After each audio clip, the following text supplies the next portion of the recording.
Nikumererire wagagu gatagatini ka aikari a wadi-ini ya Kapchok na mabithaa a KVDA. Ũũ nĩ thutha wa mabithaa a kambuni ĩno gwĩkĩra mihaka migunda-inĩ ya a itura riri matekumamenyithia. Aikari aya matongoretio ni Peter Loko ũrĩa nowe MCA wao nĩaugĩte matinakuruhanio.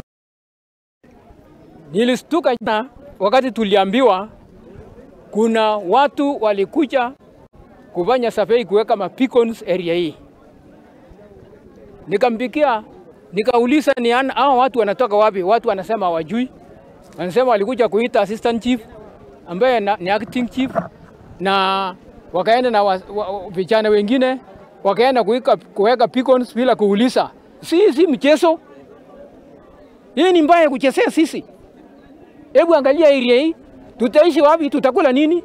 Wanakuja kuboa area mali tunaishi na Peter nĩaugĩte ni mahete KVDA wiki ĩmwe kwerethera aikari bata wa ikinya riu.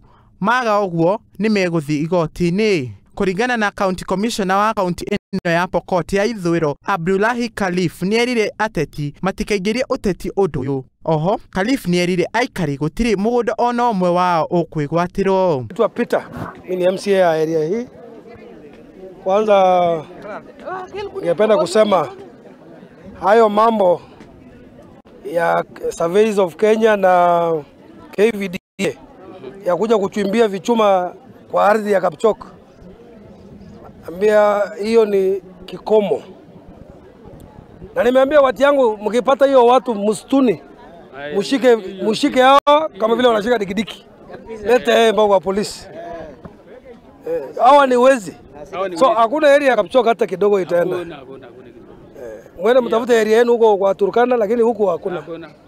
Sababu mmeshapima huko hakuna. Na tutafanya lolote tuhakikishe kwamba raia ya Kapchok watakana mashamba yao. Tayari mashamba zote zishapimwa. Kuringana na muikarĩri gĩtĩ wa kambuni ya KVDA Sami na Poros ũrĩa arĩirie nyũmba cia mohoro na njĩra ya thimũ, ikinya rĩrĩ nĩ rĩa gwĩkĩra mihaka iria rĩa Takwel no ti rĩa kũingata aikari kuma mũgũnda-inĩ. Sami nĩaugĩte waki wa thigira wa iregi ũrĩa ũgwĩkĩka mũgũnda-inĩ wa eka 16 ndũkũhutia aikari na njĩra ona ĩmwe.